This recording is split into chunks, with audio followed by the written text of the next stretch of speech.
So I think we can get started. Want to welcome everyone again. It's a real pleasure to have you all here with us. It was a terrific first session. I learned a lot from that discussion, and I'm hoping we'll continue that trend with the second panel, which was alluded to in a number of ways during the discussion in terms of information being so central to the struggle we're facing in the North Korea context. But I would say, in a way today, we're living in this era of remarkable information abundance in the digital revolution, which in principle should allow everyone to have access to good information, independent information. But as we've discovered in an era of authoritarian resurgence, many of our assumptions from a generation ago are being challenged today. This is especially true in the North Korean case. Repressive dictatorial regimes like the one in North Korea understand the power of information, which is why they work so hard to control it. They work to control it because this is a way to manage their own populations. It's all the more reason for understanding the creative ways that we can get information to people who have been walled from it. Again, in an environment where information is abundant in so many parts of the world. The title of this session, just to punctuate this point, is Empowerment Through Information. And I think it's fair to say that the regime in North Korea seeks to disempower society there by controlling and restricting information. And this is a fundamental point and is a key point for this discussion. So we have truly a wealth of expertise on this panel, and I'm not going to belabor any of the introductory points. We'll get right to it. I want to just introduce quite briefly the speakers, and I'll introduce them in the order in which I'll call on them to speak. First, we have Colonel David Maxwell, who's a senior fellow at the Foundation for the Defense of Democracies and a board member at the Committee for Human Rights in North Korea. We'll then hear from Dr. Jieun Baek, who's to my left, who's a research project manager on technology and human rights in North Korea at the Carr Center at Harvard University. We'll then turn to Hyunseng Lee, who's a fellow at the Global Peace Foundation.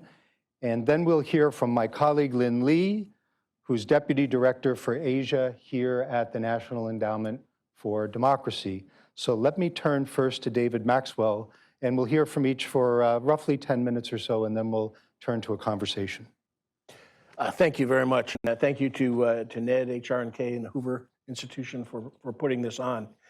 It goes without saying that information is critical. And in fact, Ms. Julie Turner yesterday testified before the Senate, her confirmation hearing, and she is going to reinvigorate the focus on uncensored information getting into North Korea. So we have guidance there from who will be the next special representative for human rights.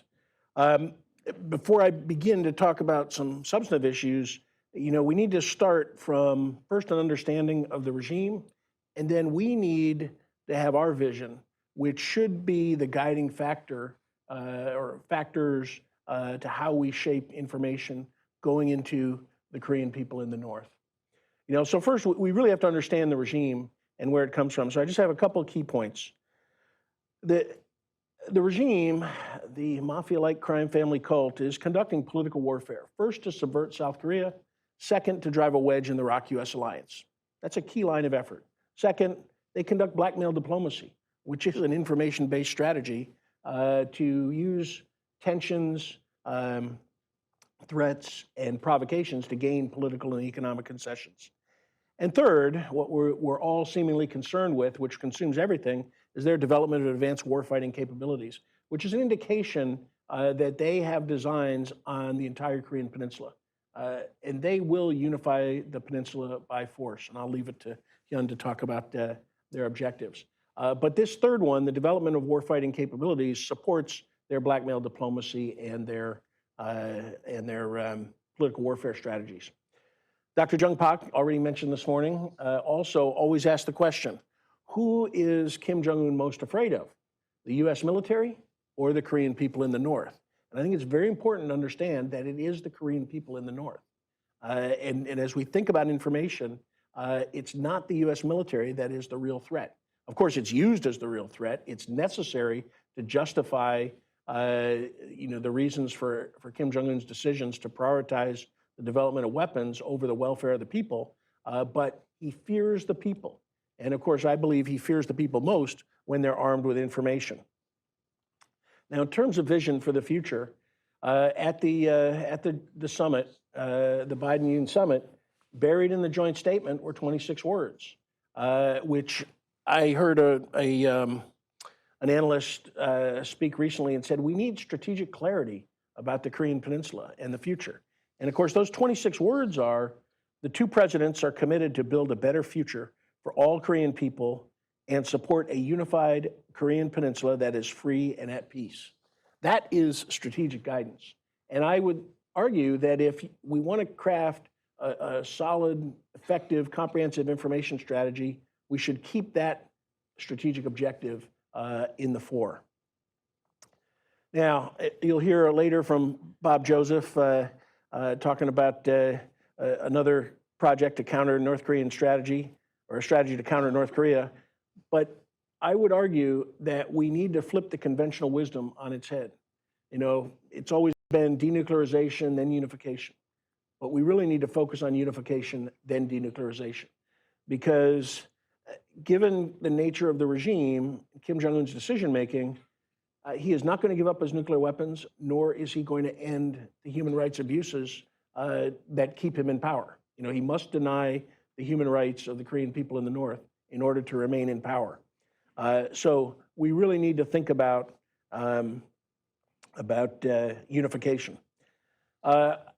Just as an anecdote, this week, 2 families came across the NLL in small boats and came to the South. To me, that's an indication of low-level resistance to the system that's in place. 2 separate families collaborating, conspiring to come south. That means that the security system is not fully functioning, and people are willing to resist it. And I think that we could see more, and that's just an indication to me how we can, the effective information can empower people like that. And if I were advising South Korea right now, I would say, bring those families in, interview them, and use their story to go back into North Korea, to tell them what it is like and what they can do. Now, we've got to have a human rights upfront approach, and I'll leave that to the next panel.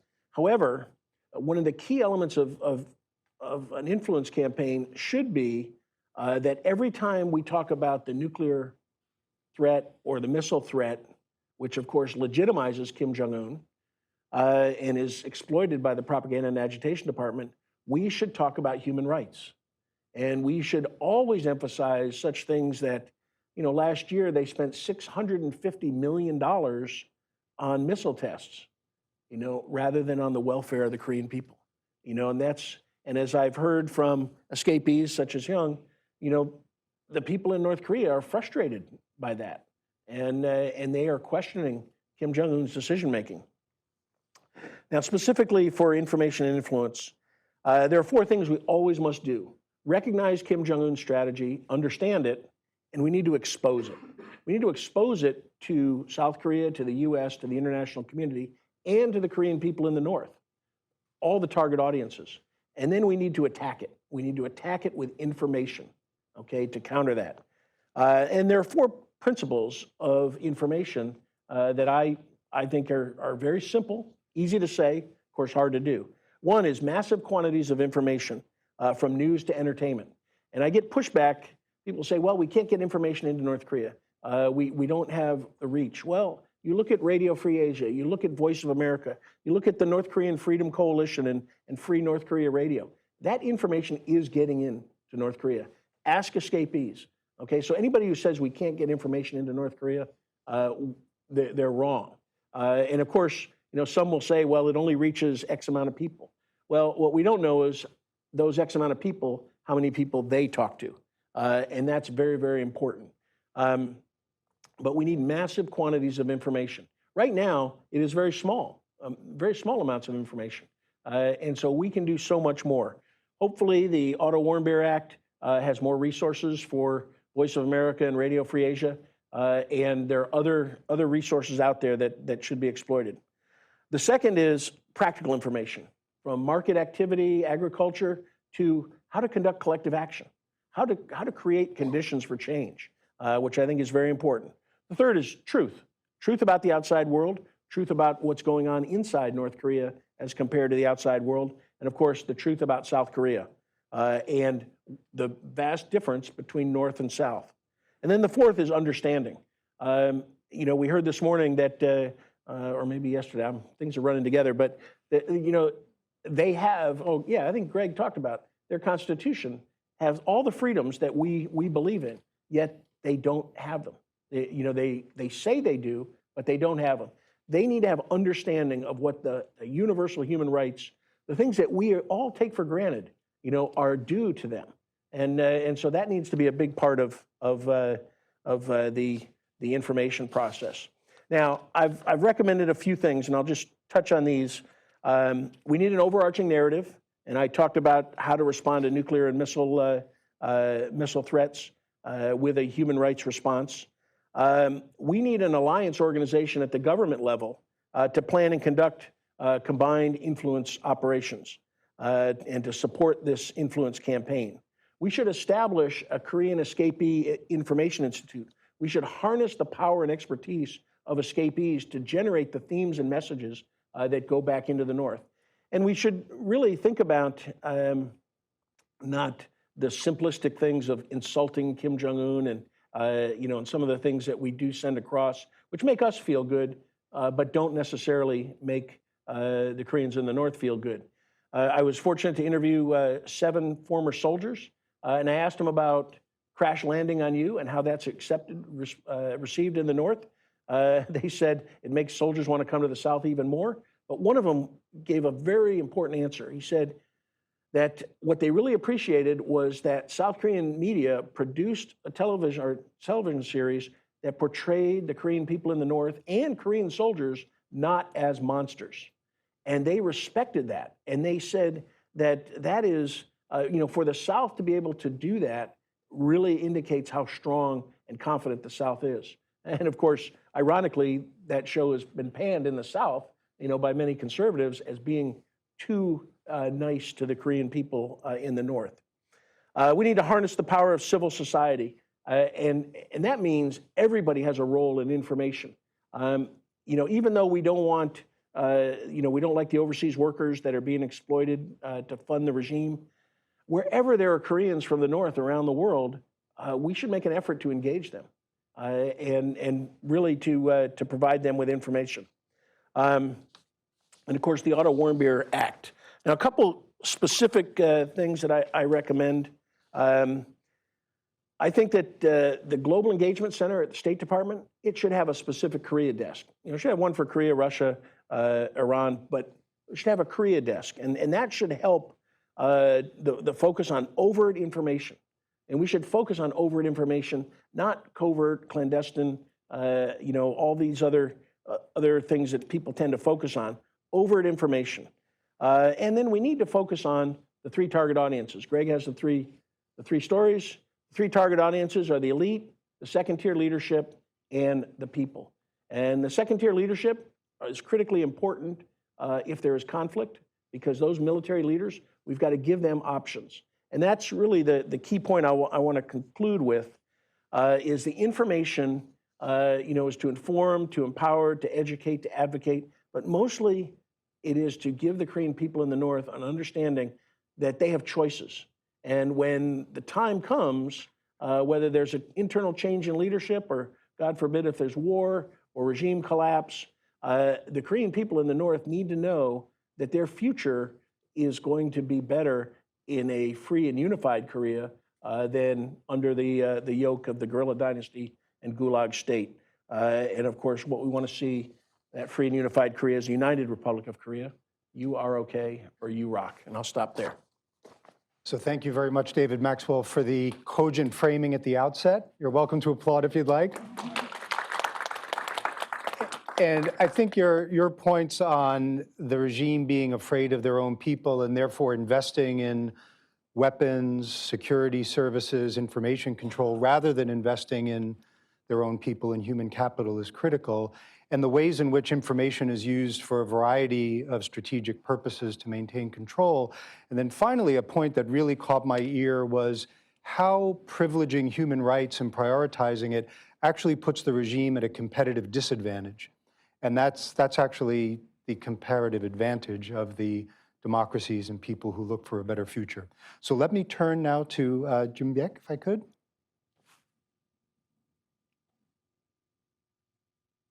Good morning.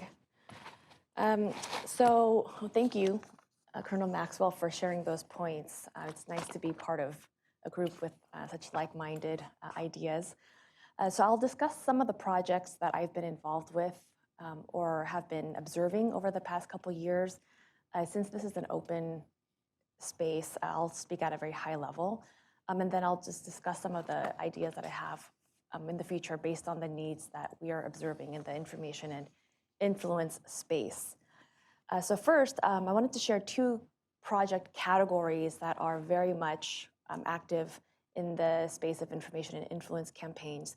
The first is that a lot of civil society organizations in this space are conducting research and development on new distribution methods. So to date, there have been distribution methods that could be categorized by land-based, sea and air-based methods. Most of it has been land-based smuggling for the past 20 years, and all of this has been serving a very positive role in getting information into the ears and minds of North Koreans. But given the increasing challenges posed by China and North Korea, which I'll briefly get into, some entities are testing new methods that depend less on land-based smuggling, so less on middlemen and brokers that are physically moving product through China into North Korea.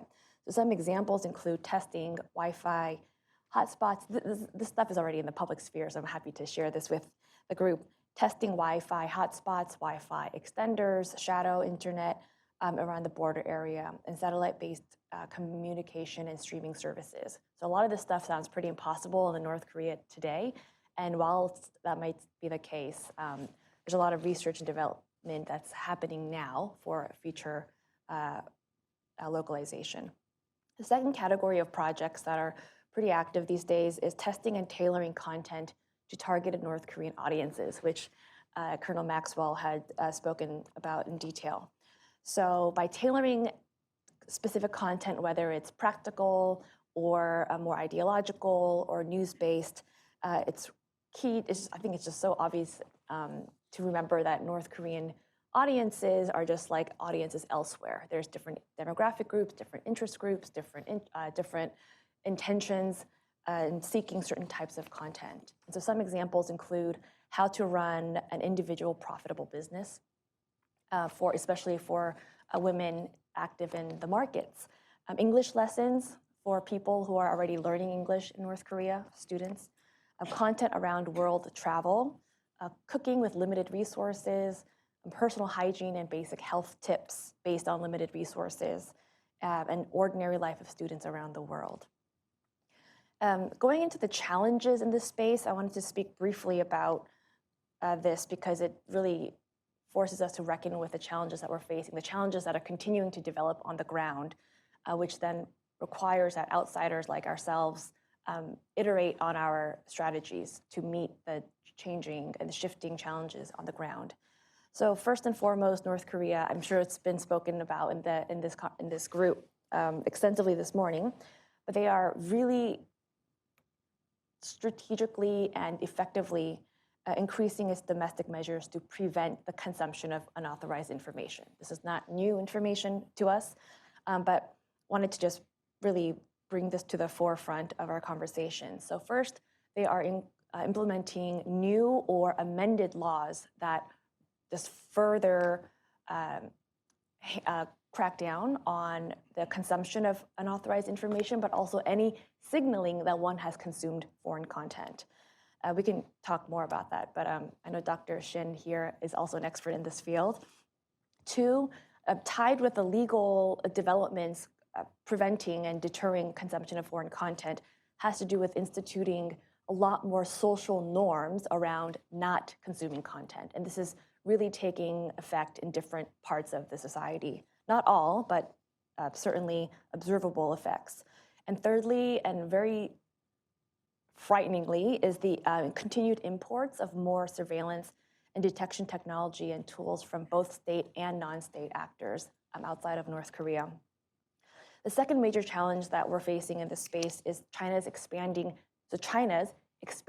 domestic digitization and tracking people's movements. And this affects the North Korea space because it's really restricting the traditional pathways and movement of third-party actors moving product and ideas through China into North Korea. So that's really affecting a lot of civil society organizations' efforts to do so. And so this phenomenon of the sales of surveillance technologies by state and non-state actors really is going to, I think, exponentially increase the challenges of getting information into North Korea based on traditional methods, which will then force us to be more clever about how we move forward in this space. So future needs, I wanted to speak briefly about content, targeted audiences, and distribution methods. So first and foremost, I think clear theories of change. I know a lot of actors in this space try to wed themselves to a cohesive theory of change, but having that and intended effects for long-term information strategies can certainly inform shorter-term strategic strategies. And so, for example, I personally, so not with the organizations that I am affiliated with, but I personally operate off of the long-term goal and hope that all content strategies targeting North Korea ought to ultimately, directly, indirectly, aim to erode the political legitimacy of the regime, whether it's content that's entertainment, practical, news. I think all could directly and indirectly serve that purpose. And I know others have other theories of change, but having some type of comprehensive strategy for some entity, I think, is always helpful. And instead of running down a laundry list of content ideas, I wanted to share a list of some themes and desirable intended effects that content could be developed around. I'm just going to run down this little list, if that's okay.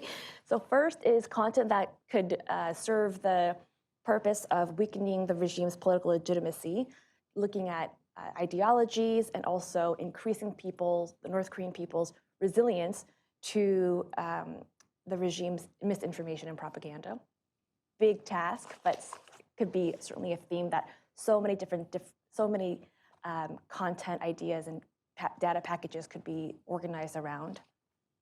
Second theme to share is to encourage content that can encourage horizontal linkages among citizens who already do not fully trust the regime and increase their willingness to challenge local authority. This doesn't have to be political in nature, it doesn't have to be crazy, but just increasing people's resilience and their willingness to challenge local authority.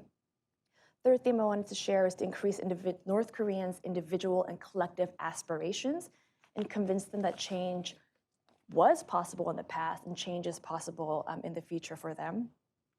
Fourth is content that could reverse preference falsification and laying down the groundwork for future acts of collective action.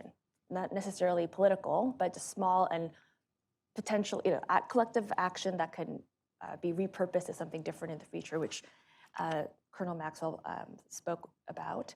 Fifth is content that could speak to North Korean elites' self-interest. And this is definitely, I think, one of the major Achilles heel for the regime. So examples could include speaking about opportunities for North Korean elites' children in a different governance system, under a different governance system, speaking to their individual ego, desire for recognition, validation, and true global legitimacy under a more open system of governance in North Korea. And last two themes I wanted to share is six, content that could break this formula that Kim Jong-un's interest equals their national interest, which equals the citizens' interest. That seems to be a formula that really dictates a lot of the content coming out of the North Korean regime. But once that very base, fundamental, but critical formula is broken through external information efforts, I think this could really help people to come to their own conclusion that perhaps a different style of governance is, it'll behoove them. And last is to share basic economic principles that can affect people's daily lives in a positive way, like opportunity cost. I like to think about this idea often because North Korean IT workers have been increasingly defecting from their overseas posts. And one person told me that one thing that just broke his whole belief system in the regime is the concept of opportunity cost that he was reading in Greg Mankiw's like Econ 101 book. And he thought to himself, I could be making so much more money if I work using these skills in a different context. And I can keep all of that money. And so just really basic principles and just revealing how that could be impacting people at an individual level, not necessarily a grandiose level, I think could be really helpful. So some concrete ideas I also wanted to share under these themes is content that can improve digital security of North Korean citizens inside the country. So the North Korean government, as we know, is continuing to really robustly develop new software and hardware that can track and surveil and censor North Korean people's consumption of unauthorized content. So content that we can share could include content that can inform them about how to better protect themselves against their state's increasingly digitized surveillance mechanisms. And that could include providing more software like Pigeon or some other software that can work in that context and allow North Koreans to consume foreign media. For example, there are software that could allow people to add the North Korean digital signatures on foreign files that could then allow the users to view such foreign media files on devices that have the indigenous Red Star OS on them. So really creative ideas like this have been materializing, they're being tested, and there's certainly a lot of room for growth in this space. And last, a concrete idea I wanted to share is to provide content and just hide them in plain sight. So we know there's lots of North Korean overseas workers breaking all sorts of sanctions, which is a different topic, who have access to the internet whilst working abroad in China, Russia, Middle East, Southeast Asia to this day. And many of them have access to the internet, albeit with some monitoring, but certainly less than the monitoring they're subject to while they're inside North Korea. And so developing content on websites so that we could then drive traffic amongst overseas workers too, I think is a really low-hanging fruit idea that people could build on. I wanted to just briefly talk about the importance of targeted audiences, which was also spoken about previously. There's a clear need for targeted distribution. The people who are working abroad, the elites, could be broken down into different diplomats, people working in the over 50 embassies abroad, North Korean embassies abroad, military, work brigades, diplomats, foreign workers, graduate students. All these folks, most of them will come back and forth between North Korea and external countries multiple times. Not all, but most. And these individuals are lifelines. I think they could be considered as unofficial and very natural distribution lines because they're going to be coming in and out of North Korea, having influence over their personal and professional networks inside North Korea. And so I think just really targeting individuals abroad is a strategic idea that we can all build on. And one particular targeted group, I think, is to focus on Tunju, or the newish moneyed class in North Korea. And I was thinking about this with some colleagues because it's logical that most North Korean Tunju these days, especially those who are doing quite well within, relatively speaking, in the North Korea context, they're inclined to prefer the status quo in the North Korean system. Because if it opens up, when the country opens up, their businesses will be competing with regional actors. And that's a recipe for probably lower market share and so forth. And so targeting them with information that can broaden their thinking about how they could benefit, not just financially, but non-financially, under a more open North Korean society, I think could be helpful. I will briefly talk about other distribution methods that we can think about collectively to build on, given the challenges that we're facing. So one is just utilizing more air and space-based technologies it sounds crazy. And there's a lot of conversation about Starlink possible in North Korea today or tomorrow. Are different satellite streaming services possible? I'll not answer those now, but I think there's a lot of room that we can explore using air-based and space-based technologies that doesn't have to rise up to the level of Starlink. There's so many different options that we can think about that eliminate the need for repeat land-based distribution. There's just too many variables that can go awry moving forward. And also, on the complete flip side of a high-tech series of ideas for distributing content is to go to the most traditional way information is circulated, which is word of mouth. So all sorts of reports and surveys, whether it's Nat Kretchen's reports and some of the reports written by individuals in our group today, show that word of mouth is one of the most effective ways to get information circulated in North Korea and elsewhere, and that's just the way humans work. And so I think word of mouth should be considered a distribution method itself, and how we can think about creating content that's so exciting and useful and practical that people want to share that with their networks. I think is something that is that we can keep in mind. I just want to conclude with an idea, or my belief, that the most powerful weapon against North Korea, I think, is to show them who their sworn enemy, the Americans, really are, and who we aspire to be. I think not attacking North Korea with content, but actually just showing who we really are could be very powerful. Similar to this crash landing on you anecdote, which was very nice to hear.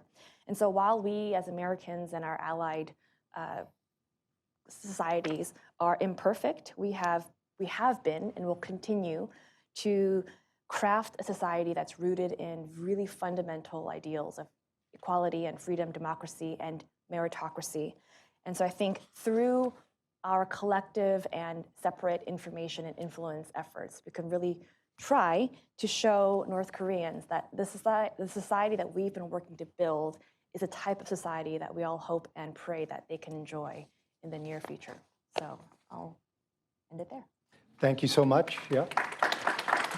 So thank you so much for really a compelling and thought-provoking presentation. I think it was great because it was so concrete with ideas that people can chew on and take up. I think one thing that caught my ear, just given the way the world has evolved, is how, I think you used the term, how we need to iterate our responses because the technological acumen and capacity of the people who want to control information is becoming stronger, including through support and succor from Beijing. And so it also reminds me of the presentation Roberta Cohen made, alluding to China's role in suppressing what should be adherence to human rights standards. I think we have to be incredibly mindful today, given the trajectory of China's engagement, not only in the North Korean context, but globally in the tech, surveillance tech, big data context, that this will continue to be a steeper challenge because of the investments and the efforts that are coming from the PRC on this count. And so that should be an exhortation to all of us. So with that, let me now turn to our next speaker, Hyunseng. Hyunseng Lee. Thank you.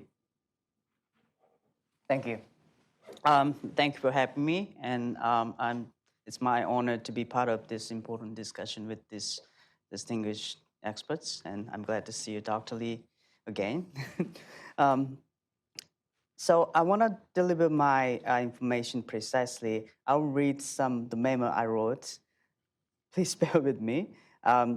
So today I will briefly describe how the North Korean regime views external information and how it controls the information. And I will provide the overview of the dissemination and information during the COVID-19.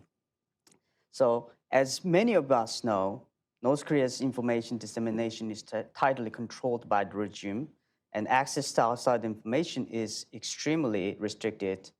Prior to the COVID, North Korea already had strict censorship policies and the state controlled the media environment.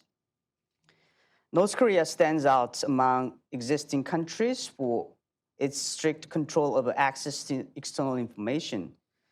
The primary motivation behind North Korea's censorship is to maintain control over its citizens' ideology, thoughts, and religious belief,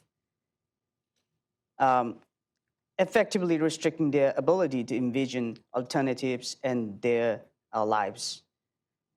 North Korean government has long portrayed external information as a potent tool that undermines people's revolutionary consciousness, introducing capitalist anti-republican ideology, often associating with its psychological manipulation by the United States and South Korea. Consequently, the regime enforces strict limitations on accessing any information not produced or sanctioned by the regime, often framing it as an anti-regime psychology warfare. So this approach remains unchanged regardless of the accuracy or objectivity of the external information. So over the extended period, the Kim family regime in North Korea has successfully utilized fabricated propaganda and indoctrination in education to brainwash its citizens, securing its grab on power. The regime instills a belief that any deviation from its prescribed teaching would endanger the regime's survival. Furthermore, the freedom of information could expose the undemocratic rule and inhuman human rights violations perpetrated during the Kim's 7 decades-long ruling. As a result, the regime employs various means and methods to block not only the inflow of external information, but also unfiltered information from within North Korea. Several examples illustrate how the regime enforces information control. In 2004, more than 200 students from Kim Il-sung University and then the Pyongyang Foreign Language University were arrested watching Korean dramas and American movies in Pyongyang. As punishment, they were imprisoned in jail and subject to physical abuses. Recognizing that the punishment all of them who hailed from influential families collectively would be impractical, the regime sent 2 senior students to political prison camp with their families and sentenced 3 students to a 6-month forced labor. Those 3 individuals were my college friends, and I was lucky to avoid the problem because at the time I was in the military. Another example is in 2003, an intranet-based networking space existed in North Korea. Similar to the messenger the platform like today, which is designed to facilitate interaction among young people. But through this platform, my high school friend proposed organizing a basketball game at Pyongyang Gymnasium. Nearly 100 students gathered, and then the basketball game was very successful. Everyone enjoyed the game. However, just a few days later, the intranet communication platform was entirely shut down. And the regime perceived that the voluntary gathering of the people without its directive as a threat to its authority, and rendering the intranet means of communication permanently unusable for residents. So in addition, a friend of mine was caught by an unannounced census while watching a recorded Korean drama at home, and there was agents raid his home, and then they arrested him, and eventually his family is relocated to rural area, and in the lifetime, the family was not allowed to reside in Pyongyang again. And furthermore, I'll give some information about the internet in North Korea. So when it comes to internet control, there are some speculations that only a few selected few elites have access. That's from the outside speculation. However, apart from Kim Jong-un and his family, nor senior officials, their children, or even relatives of the Kim family are allowed to use the internet. I have never witnessed any elites or high-profile member using the internet. So information control leaves no room for for exceptions. In fact, the elites' access to external information is considered more dangerous because they could be a threat to the regime. So for elites, the primary source of external information is the knowledge they acquired during the overseas business trip. And it is reasonable to assume that the external information they encountered within North Korea are nearly identical to its citizens. So lastly, North Korea also suppresses domestic information from reaching its residents. Instances like accidents, torture, detention, political prison camps, purges, and defectors in China, human trafficking are extremely blocked from reaching Pyongyang. Only a few officials, relevant the departments in capital might have information about the situation. I would say most Pyongyang citizens, they don't have such information. They don't even know that those incidents are happening outside of Pyongyang. So due to the absence of freedom of speech and expression, the tragedies remain largely unknown. In the wake of the COVID-19 pandemic, the majority of North Koreans have been spending more time confined to their homes, leading to significant surge in the consumption of outside information. As demand for outside information grows, the North Korean regime has responded by introducing the, as everybody knows, Reactionary Ideology and Cultural Rejection Act in December 2020. However, even before the enactment of this law, the regime utilized various government agencies to control and punish people all the time. And the enforcement of this punishment, including executions, detention in camps, local deportations, and other disciplinary measures. Despite of these efforts, the regime has been failing to stop influence of the information. So the law was implemented with the intention of suppressing the residents' inclination to the access information through public threats. As the regime acknowledged the failure of the fully controlling the increasing the inflow of external information, subsequently the regime introduced the News Education Security Law and the Pyongyang Cultural Language Protection Law. I would say these laws are expanding the range of punishment for children and their parents. Kim Jong-un regime, which have already relies on the reign of fear as a means of governing the nation, is in achieving information to control through the reinforcement of fear. They're trying to apply the same reign of fear when it comes to information control. As a human travel to China has diminished, there has been a significant decline in the amount of information coming from outside sources. So previously, North Korean officials, as Jieun mentioned, workers, Chinese ethnic Koreans crossing the North Korean border clandestinely transported information into North Korea. However, currently information is being disseminated through channels of border smuggling trade between North Korea and China. To my knowledge, there are three primary methods through which information is delivered to North Korea.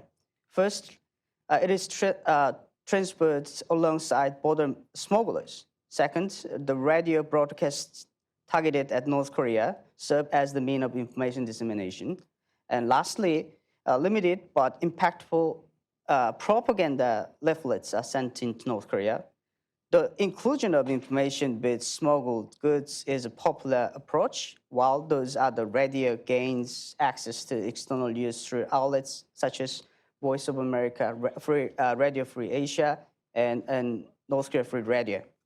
Individuals who have witnessed propaganda leaflets which exposed the core corruption of the Kim family regime are often profoundly affected by their content.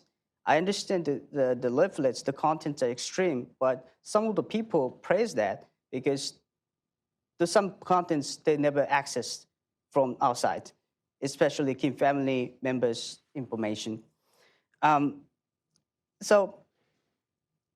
However, all three methods face significant limitations, highlighting the pressing need to explore and develop additional means of delivering information as a major challenge. As Dr. Baek mentioned, the other groups we should pay attention to are overseas officials, IT workers, and then overseas laborers. Remarkably, many government officials residing abroad are exposed to South Korean news and culture. I have yet to encounter a family of officials who have resided in China from 2006 to 2014 and claimed have refrained from watching Korean dramas, which means that all the North Korean officials outside access South Korean news and K-dramas. And in addition to that, some individuals even go far as installing satellite antennas at their home to access South Korean news and films. As an illustration, I went to Dandong in 2006, and I found very astonishing phenomena that the 20 North Korean students, they went to internet cafe, and then they all watched together the Korean drama, Jumo.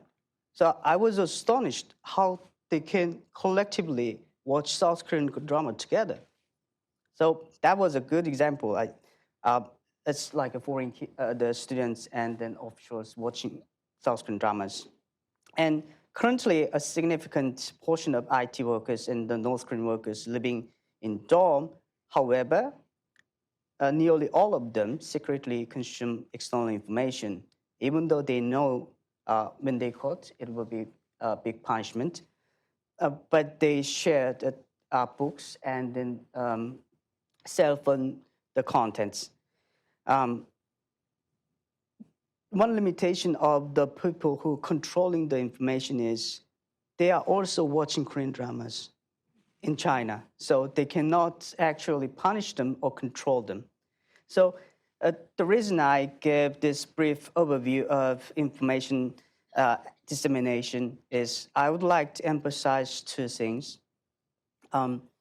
First of all, when it comes to information dissemination, we shouldn't limit ourselves.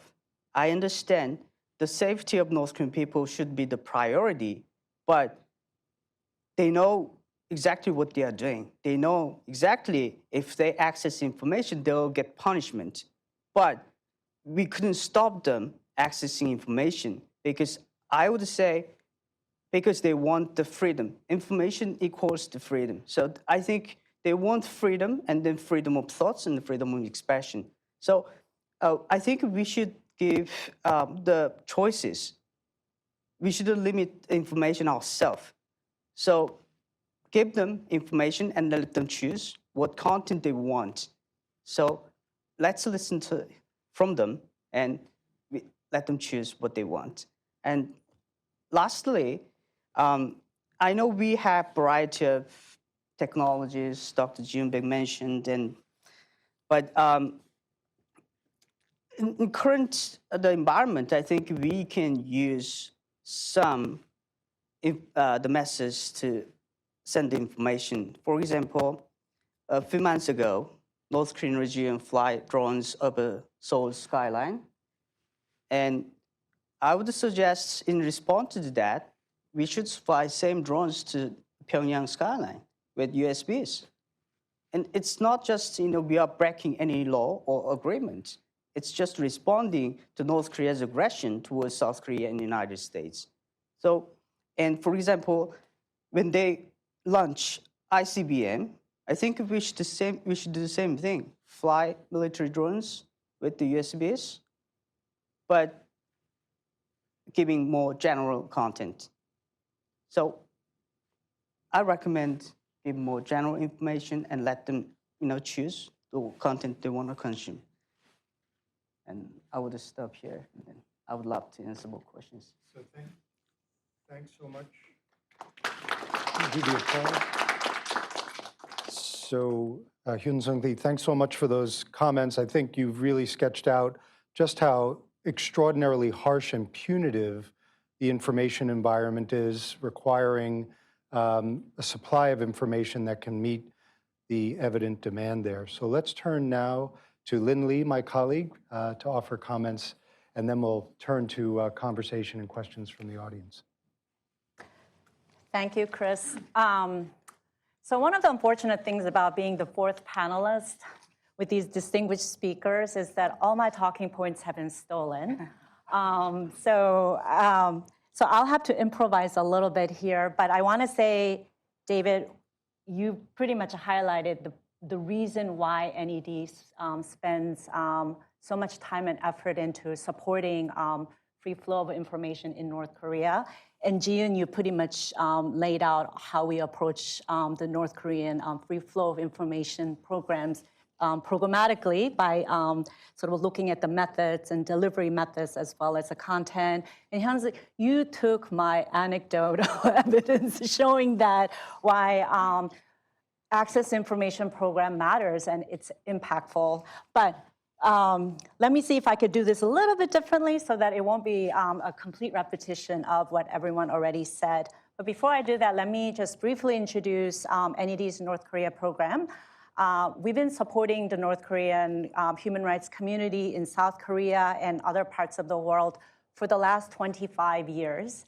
And when we started funding the North Korean human rights work, we were the first and only donor. So we had the privilege of watching this community really grow into this amazing community that you see today. And perhaps I could talk a little bit about what we've observed since the beginning and where they are now. And the title of the conference, A Way Forward, what is a way forward for access to information? So, but first, the NED strategy, relatively consistent for the last 25 years. We focus on 3 priorities. One is awareness raising through international advocacy and documentation, which is what Ethan's organization, Transitional Justice Working Group, is doing. We also prioritize building the capacity of defectors to participate and lead in the North Korean human rights movement. And the third priority, which is what we're discussing here, is enhancing access to information as a way to empower North Korean people. We spend at least a third of our funding on the Access to Information program. And then I think we spent about a total of $5 million that we spent last year. At least a third of this funding went to supporting access to information, just to give you a sense of how much NED is committed to supporting this effort. So as David, you mentioned this before, we believe that the North Korean people are the agents for change inside North Korea and for the country. And for us to help them empower themselves to be an agent, we need to bring the outside world to them. And the best way to do that is through information. So this is one of the reasons why we focus on the access to information. And the goal of the Access to Information project, for us at least, is that they will be exposed to and begin to understand the concepts of a free and democratic society and the norms and values associated with a free and democratic society, and begin to envision such a society for themselves and think about what kind of action needs to take place for them to have such a society for themselves, for their family members, friends, and the broader society at large. So that is sort of our goal for this work.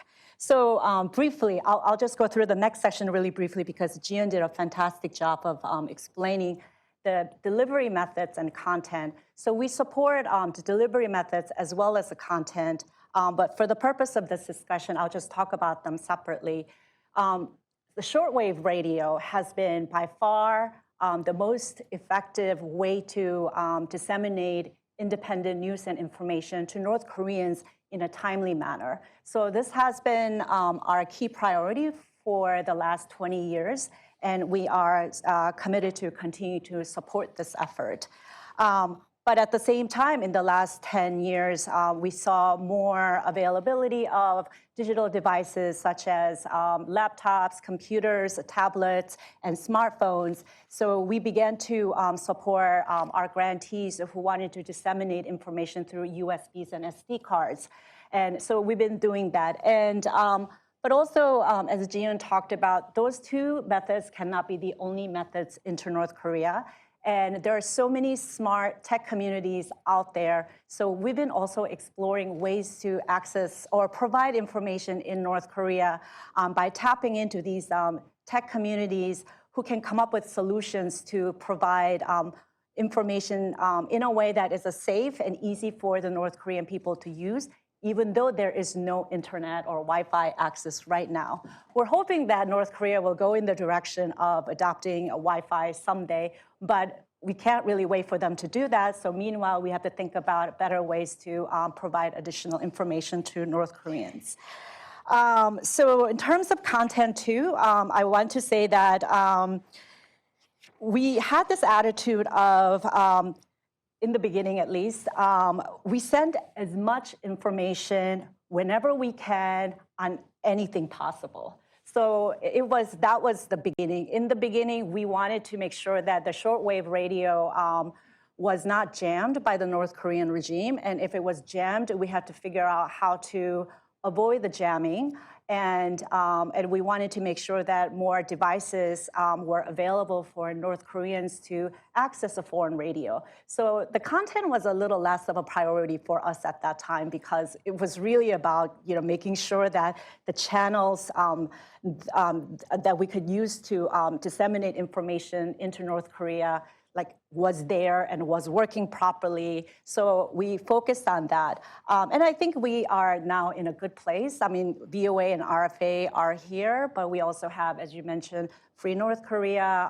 There's a Save NK, NK Reform Radio, and the Unification Media. They're all broadcasting as a civil society organizations into North Korea about all kinds of really interesting content without too much interruptions or disruptions.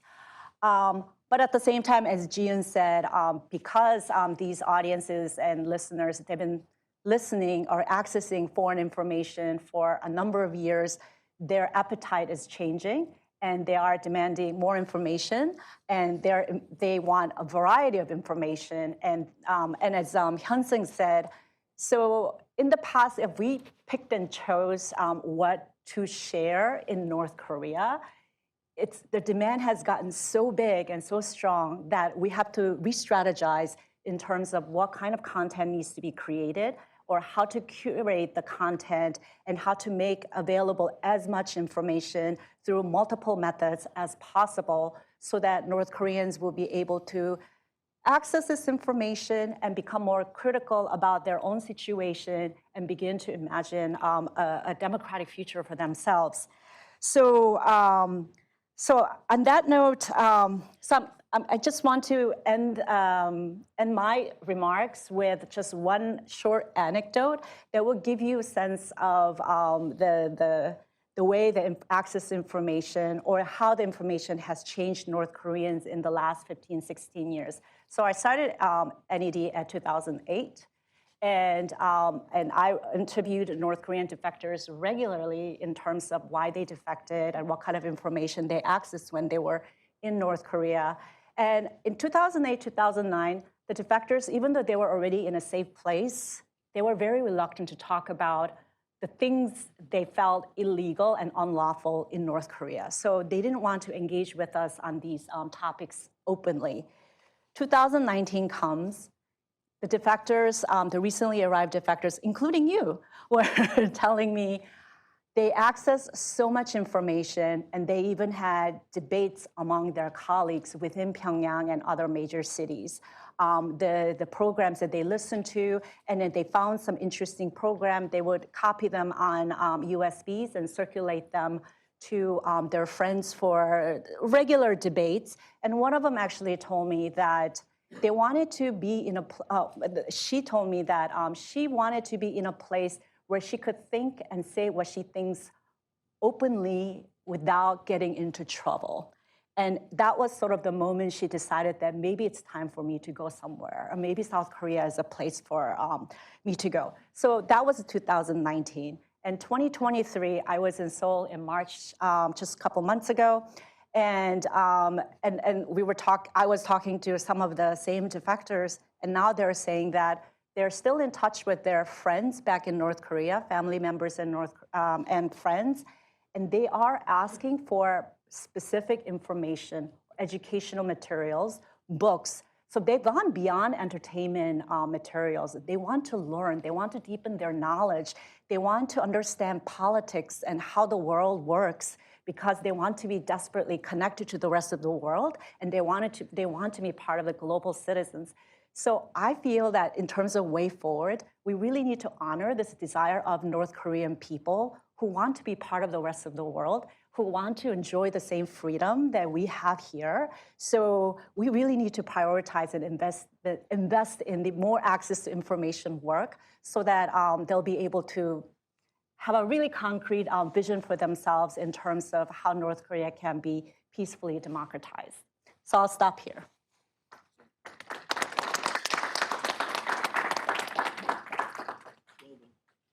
So Lynn raises a great question at the end. Why shouldn't North Koreans have the opportunity to be a part of the rest of the world? It's a pretty obvious question, but it's one we should remind all of our colleagues about who don't focus on these issues.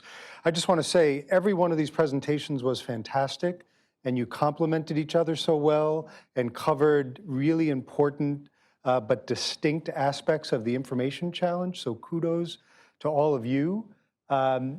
I'd like to integrate questions from the audience. So if you have those, please give them some thought. If you get my attention, I'll call on you if you could identify yourself. But as you collect your ideas for questions, let me pose a question to whoever'd like to respond to this. So, and I'll just talk a little bit about the assumptions of the information space after the Cold War and how authoritarian or even dictatorial regimes would evolve over time as the information space changed. So, and I'll shrink this and make it very simplistic for the purposes of this conversation, but broadly speaking, the thought about countries such as Russia or China was that as the information space opened, those countries would liberalize. Their media would liberalize, their societies would liberalize, their politics would liberalize, and that really hasn't happened.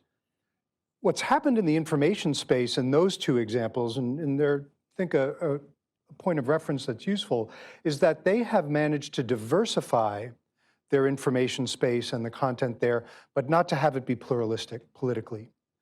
And I'd like to get your sense of, as the appetites of the audiences in North Korea change, as the opportunities for information getting into the country change, what will enhance the likelihood that over time, looking to an aspirational vision, that the media landscape there will be pluralistic and not simply diverse? Because these governments are really good at bread and circuses.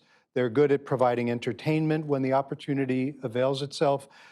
So looking into the future, if you were to say, here's the best way to minimize the likelihood that it's simply a diverse media landscape, but it's also a pluralistic landscape, what steps might we keep in mind, at least notionally? Whoever'd like to take a shot at that. David, do you want to start? Yeah, that's a real challenge. Thank you. Push to talk. Yeah, that's a really tough challenge to think about. I think Russia and China, making the transition, certainly Russia, after the Cold War, they didn't liberalize, and China certainly has not liberalized as many thought. Both we thought economically and information would cause political liberalization. So, I think that is an indication of why North Korea continues to suppress its populations and suppress information, because they don't want that to happen. But I also think it's it's not good to say that, well, it didn't work in China and Russia, that it won't work in North Korea. I think obviously as long as the Kim family regime is in power, they will work to prevent that at all costs. I think we could say that they're that desperate to prevent it. But I think that there will be a tipping point, and I think that's. I think also the other difference is we did not really try to get information into China and Russia in a concerted effort. I think the big difference could be that South Korea, the United States, civil society, the amount of information that we could get in, it could create a tipping point. And so I think that might be the big difference is the amount of information, everything that Jieun laid out and Lynn laid out, and of course, Jieun, what he's experienced, tell me that if we focus on this, there can be change, and it will be change from within. And I think, Lynn's point, that they want content. They're willing. We're not creating that moral hazard because we send information in and they get punished. They want that information, and that's what really motivates me is that they're willing to go against the regime because they want to learn, they want knowledge, and I think we owe it to. I mean, the UN Commission of Inquiry said, the isolation of North Korea, information isolation, is a human rights abuse, and so I think that, we have a responsibility to change that situation. So I don't know if I could really answer your question well, but that's where your question brought my thoughts. And one school of thought on the step that the authorities in Beijing and Moscow took by diversifying the information is actually a very good safety valve politically. And in a way, the North Korean authorities may be doing themselves a disservice by not offering that kind of safety valve, leading to the circumstances that you're suggesting where there's a lot of preparation. But I'd be curious for others' thoughts on this. The social contract in China became, you can make money, you can have information, but you can't have political, you can't cause political change. And I think that might work in Chinese culture. I mean, it obviously has worked in China. I don't think it can work in North Korea. And I think that you're right, the safety valve that they created, I don't think will apply to North Korea.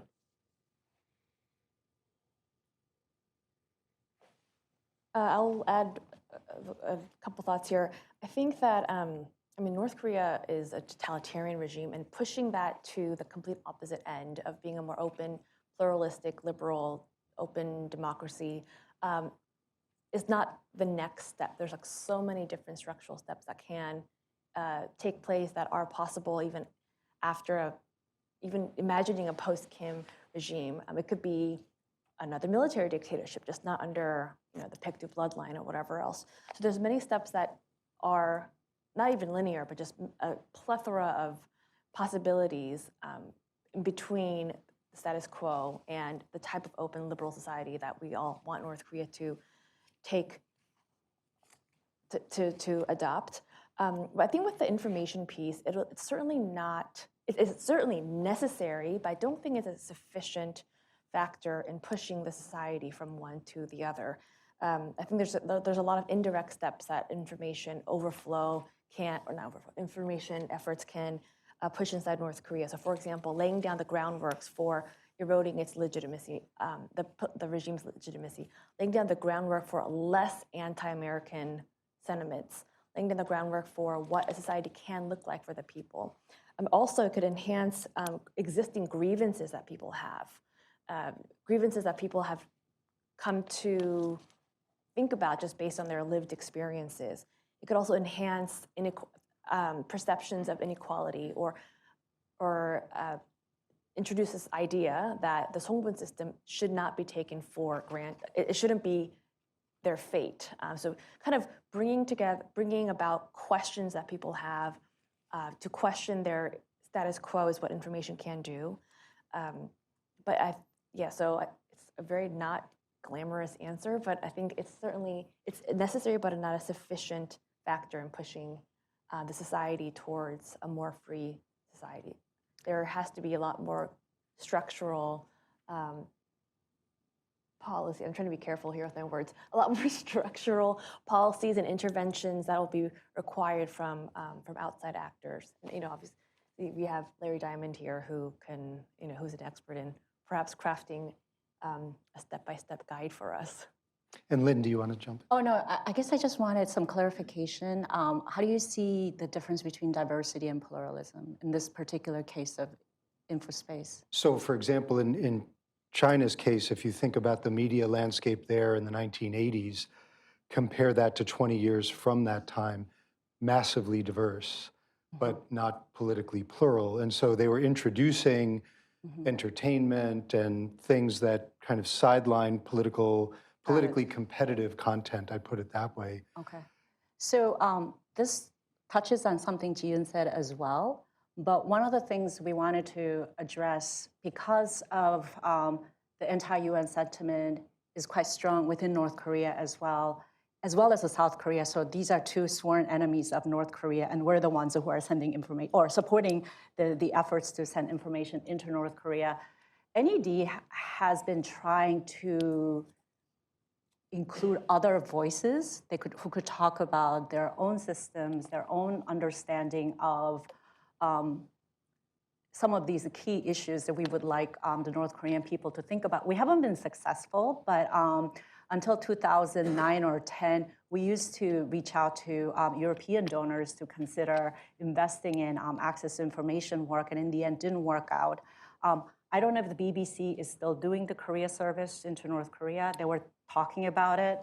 But one way to, I guess, if I understood your question correctly, is we need to, I guess, diversify more partners who are creating content and sharing information into North Korea. And it doesn't necessarily have to be the radio programs or even the digital content.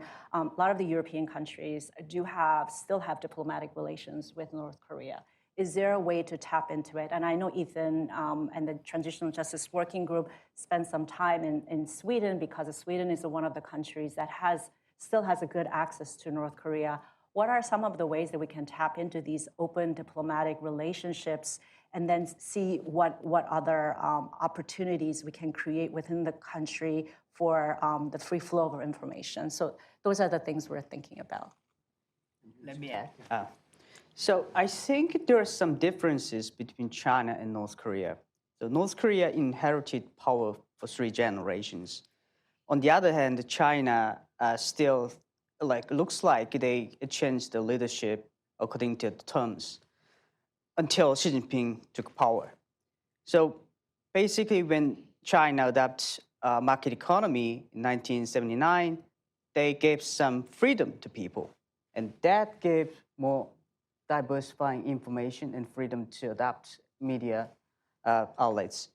But the reason North Korean regime cannot adopt other media and then diversify information, because diversify information means give them ideas and then expose the human rights violations they committed for 7 decades. So that's the main threat to Kim Jong-un regime. So I think in any case, the North Korean regime will not adopt any foreign media outlets and then outside information or diversify information within North Korea. So that's why they keep maintaining the same narrative for 7 decades to educating people the same things. So that's my basic understanding between China and North Korea. Thanks very much for that. So let's take a question here. We'll start to wind things down, but if you could identify yourself and your affiliation. Hi, my name is Brody Logman. I'm a student from American University, and thank you for the amazing discussion today. I wanted to bring up a point that the Colonel made about combined governmental agencies. I feel like democracies, the ones that we have in the United States here, but also in the ROK and many of our East Asian allies, are at an inherent disadvantage due to our constant changing political apparatus and policy standpoints, and to essentially maximize our strategic outlook, but also operational capacities in these combined governmental agencies. How could we counteract the threat that is essentially North Korea due to the, I guess you could say, counterbalance and advantage they have as a policy-making stable regime that we've seen for essentially almost arguably the past century with the Kim family. Thank you. Thank you for your question. You kind of in a unique paradox. Sometimes we, people who work in policy would like to have that continuity and control that authoritarian regimes have. Yet we are working to counter that kind of those kind of regimes. And so, it is kind of ironic there. But that said, I think we have to accept and embrace the change, the chaos, the inherent inefficiencies of democratic governments. And I think that we're never going to get to a point where we have, the United States, we had NSC 68 containment policy, lasted through multiple administrations, and it was a pretty coherent grand strategy. It's unlikely, we're unlikely to achieve that. That said, and I go back to what I started with, if we have a unifying vision that is nonpartisan or can be accepted bipartisan and accepted among other countries, that can cause our foreign policy apparatus, our national security apparatus, our bureaucracies to work towards a common goal, regardless of the political changes that occur. And we should keep in mind, those political changes mostly affect domestic politics. We can have, we can have a more stable foreign policy, although in these days everything is open to, to partisan, partisan discussion. So, to me, to answer your question, I think the only way we could really get that unity of effort that I think you're really searching for is to have a common vision that we all agree to. And of course, that's why I say that human rights up front, information and pursuit of a free and unified Korea. We understand, and of course, we're in the 70th year, the alliance, but also 70th year of the armistice. We should remember what those military commanders recognized in 1953, that there's got to be a political solution to the division of the peninsula. Paragraph 60 said the Korea question must be solved, by the political leadership. And the Korea question is the unnatural division of the Korean peninsula. And so, to me, that should be a unifying objective and goal, particularly for South Korea, with the support of the United States and the international community. I think that's the only way you can get that bureaucratic synergy that I think you're searching for. And I might just punctuate this by saying that it's not just North Korea, which is an extraordinary case in a sense, but there are other countries that have come up in the discussion where the continuity of the leadership, for all the wrong reasons, Russia, Azerbaijan, any number of other countries, avails to them the opportunity to see through their own information strategies and others in ways that don't come so naturally to democracies. Ned President Damon Wilson has made the point that we need democracy as strategy with a unified vision. It's something that animates the Ned's thinking as an organization that's bipartisan, whose board and staff has a shared vision for how to see through support for democracy. And in a sense, today it's probably even more necessary than at the end of the Cold War, given the resurgence of these kinds of governments who have a very purposeful approach in these spaces. So why don't we take these two last questions right here, and maybe we'll take them together. We'll let the panelists respond as they wish, and then we'll bring this session to a conclusion. So we'll start with Roberta Collin.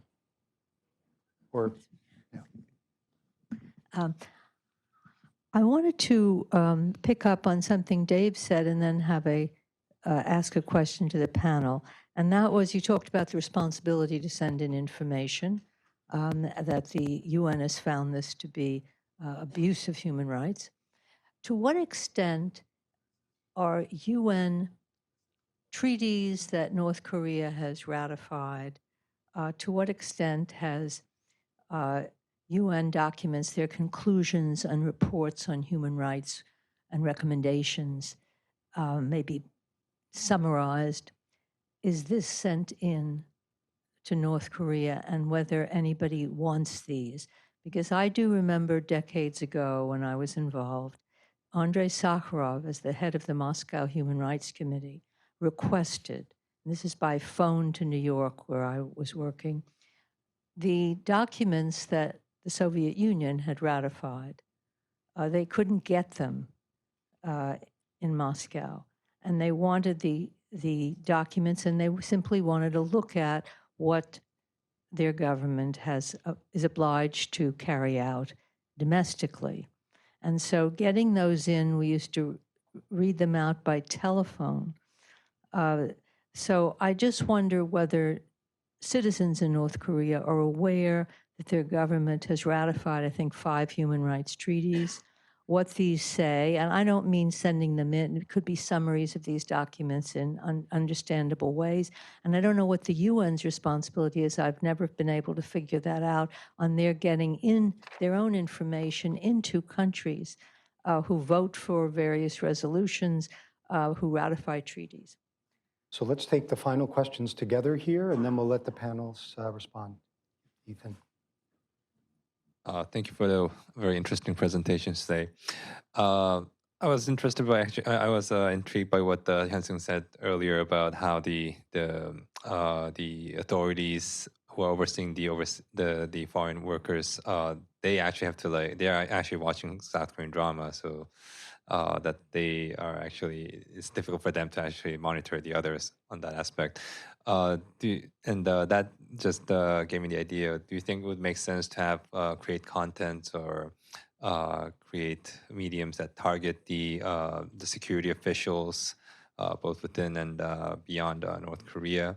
And I'm saying this partly because we are doing accountability work, and we want to kind of maximize the usefulness of this information by basically disseminating our findings to the security officials who will hopefully be discouraged from committing human rights violations. Thank you. Great. So why don't the panelists decide which parts of those questions they'd like to address, and we can conclude the session at the end of those responses. So whoever would like to start. You want to go, I'll Lynn? just address Aurora's point. So when the COI report came out, we did have a project to turn that really lengthy report into a consumable, or a format that would work for North Koreans, so that they could go through it and understand what happened and what these conclusions meant for them. So we did that. I think, Ethan, you were involved. Maybe it was a Transitional Justice Working Group and Citizens Alliance for North Korean Human Rights groups.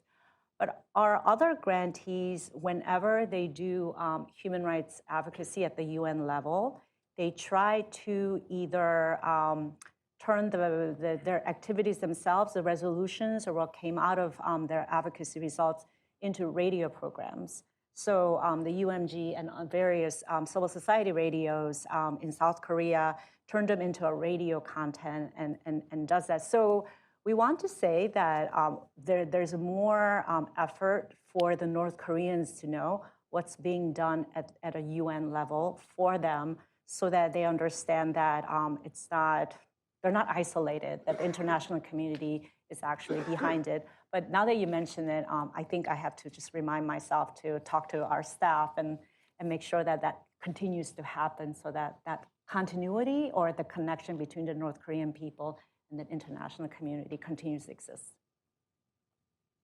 And would anyone like to take on Ethan's question? Yeah, just when after Tae Young-ho defected, Roberta organized a dinner that I was able to attend. I think Greg was there and Suzanne Schulte. And Tae Young-ho mentioned something about accountability that I thought was really an interesting idea about information and accountability. He suggested that we should be sending in, with leaflets and everything, small handbooks that talk about human rights and talk about human rights violations, and then have a format on there for, lines and blocks for Koreans in the North to put down the names of those who are violating their human rights. And his suggestion was, of course, most people will, not want to do that, out of fear of being, punished. But he thought that by doing so, it would really put some fear in the regime. And among those, the Inminban and the officials out there, to think that they're being watched by the citizens and that they could be held accountable, might moderate their behavior. So I thought that was a pretty unique, form of information, use of information, and accountability. Now, I'd defer to Hyunseng, the practicality of that, but that did come from Tae Young-ho. Thank you for your question, Dr. Shin. I definitely recommend we should curate the content with targeted audience, especially the prison guards and state security agents. We need to tell them their action against the people is like morally not responsible, and then it's unethical way to conduct the implementation. So, as I said earlier, not many people in Pyongyang, even the elite group, understood what the concept of human rights, and then what is freedom. And some people, the other day I talked with Jieun, that some people gave information that they asked us that why North Korea is not democratic country. They don't understand they are not democratic country because there's no any concept of democracy, right? But they don't understand why it is. So I think we give more curated information with targeted audience, and each content could be the narrative or direction for the people that not do any stupid thing against humanity. So we have to emphasize responsibility and then ethic for their action. Just to add to that point, the conversation we had was based on some feedback that we received from overseas North Koreans who read content that we pushed in. And the question that, just to add a little bit more detail to that anecdote, is we got a handwritten note from someone overseas, and he asked, and based on some books on democracy and stuff that we sent over to overseas people, he asked, we have democratic in our country's name. This was an anonymous note, and it wasn't to us. I don't think he expected a response because there was no way for us to respond to him directly, but we have democratic in our country's name. The US and South Korea doesn't. Your books are too long to read, but why are we less democratic than other countries that don't have democratic in their country's name? And it was such a simple and I think innocent question. I mean, I think he genuinely just didn't know. And so it kind of, it sparked this conversation. There's a lot more work that outsiders have to do to just flesh out a lot of these concepts that we assume that people will get just by reading a pamphlet. So that's what Hyunseng was referring to. One thing I'll end on is the point that Roberta Cohen brought up is super well noted. I don't know of efforts these days of UN treaties that North Korea is a signatory to being sent in. However, one idea that a lot of people had is in terms of sending information in that's safe for North Korean citizens, but along similar lines, is to just circulate very widely North Korea's constitution, like what they have signed and published for their citizens, because that constitution outlines beautiful rights and principles that are theoretically the citizens are entitled to. And so I think along similar lines, sending in information that their government signed on to, that in theory, and it should be in practice, their citizens entitled to rights and principles that have been agreed to by their government is a key exercise that we should be doing. David. DPRK, that name itself, it is not a democracy, it is not a republic, and it certainly does not belong to the people. I think that any country that has to put those words in their name tells you that they are not any of those. So I'd like to take this opportunity to thank the audience for their attention and engagement. I'd like to especially thank the speakers for their really thoughtful and thought-provoking and practical comments during this discussion. I learned a lot, really appreciate it. Thank you again, everyone, for joining us.